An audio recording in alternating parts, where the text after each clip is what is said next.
أعوذ بالله من الشيطان الرجيم بسم الله الرحمن الرحيم والصلاة والسلام على رسول الله وعلى آله وأصحابه أجمعين. السلام عليكم ورحمة الله وبركاته.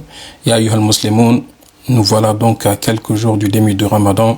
L'occasion, Inch'Allah, pour nous aujourd'hui de voir un verset du Coran qui parle du Ramadan, mais également deux autres hadiths du prophète Mohammed sallallahu alayhi wa sallam, toujours sur le sujet du Ramadan. Dans le Coran, Allah subhanahu wa ta'ala nous dit Ba'da a'udhu billahi minash shaitanir rajim. Bismillahir rahmanir rahim.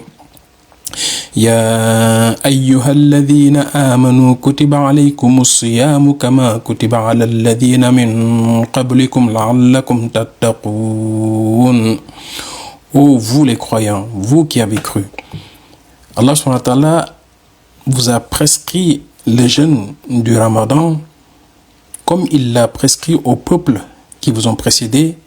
Peut-être en le faisant vous atteindrez la piété. Allahu Akbar. Ici, Allah subhanahu wa ta'ala est en train de nous dire que le jeûne du mois de Ramadan, pour les croyants, c'est une obligation. Et la finalité de ce Ramadan, c'est donc pour atteindre la piété, qui veut dire tout simplement la crainte de Allah subhanahu wa ta'ala. Le fait d'avoir une présence d'esprit qui fait que à chaque fois on sait que Allah subhanahu wa ta'ala nous regarde sur toutes nos actions, et donc ça va nous driver, ça va nous induire, ça va nous conduire à avoir un comportement qui est donc à la hauteur de ce que Allah subhanahu wa ta'ala attend de nous. C'est ça en fait la taqwa. Et le prophète Mohammed sallallahu alayhi wa sallam nous dit que man sama ramadana imanan wa ihtisaban ghufira lahu ma taqaddama min dhanbi. Quiconque jeûne le mois de Ramadan avec espérance, Allah subhanahu wa ta'ala va lui pardonner ses péchés précédents. Et donc ici, non seulement Allah subhanahu wa ta'ala dans le Coran nous a dit que l'objectif, la finalité, c'est la taqwa, mais le prophète Mohammed sallallahu alayhi wa sallam nous informe également que après la taqwa, Allah subhanahu wa ta'ala nous pardonne également nos péchés. Allahu Akbar. Lorsqu'on jeûne avec conviction, avec foi, et ici, il faut bien noter que ce n'est pas juste je jeûne parce que mon père, parce que ma mère jeûne, ou parce que mes copains jeûnent. Non, ici, ça veut dire en fait on jeûne parce que tout simplement, on a cette conviction que ça vient de Allah, et donc on le fait par l'action, mais également par la conviction au niveau du cœur.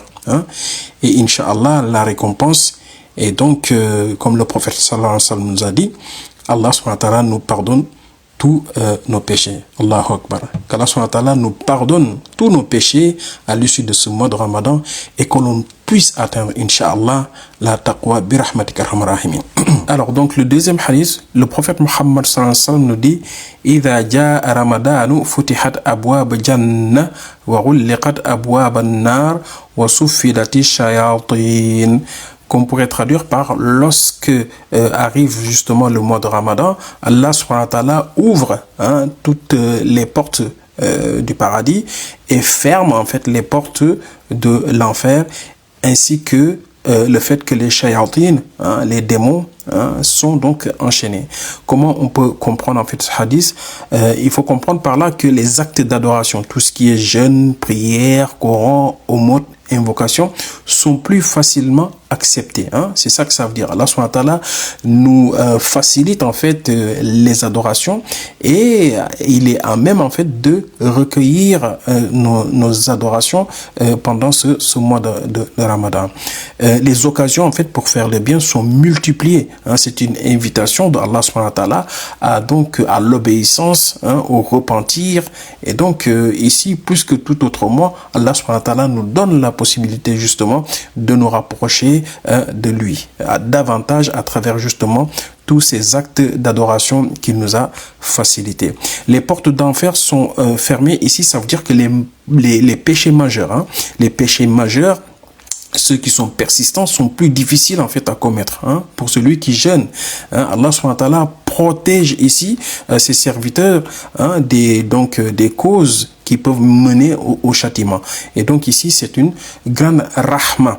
Et Allah subhanahu wa ta'ala termine par nous dire ici que les démons sont enchaînés, ce qui signifie en fait ici que ça ne veut pas dire que il n'y a pas de mal, c'est pas que ça veut dire, mais ça veut dire ici tout simplement que les shayatin les plus nuisibles en fait sont entravés. Allah subhanahu wa ta'ala a diminué, a rendu en fait leur capacité de nuisance très faible.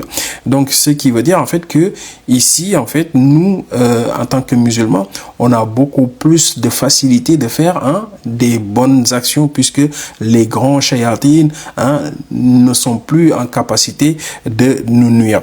Donc ici restera en fait aux musulmans, restera aux croyants en fait de se battre avec son nafs, avec le mal qui est en lui, pour donc essayer de se corriger et de d'observer ce Ramadan tel qu'Allah subhanahu wa ta'ala veut que nous l'observions.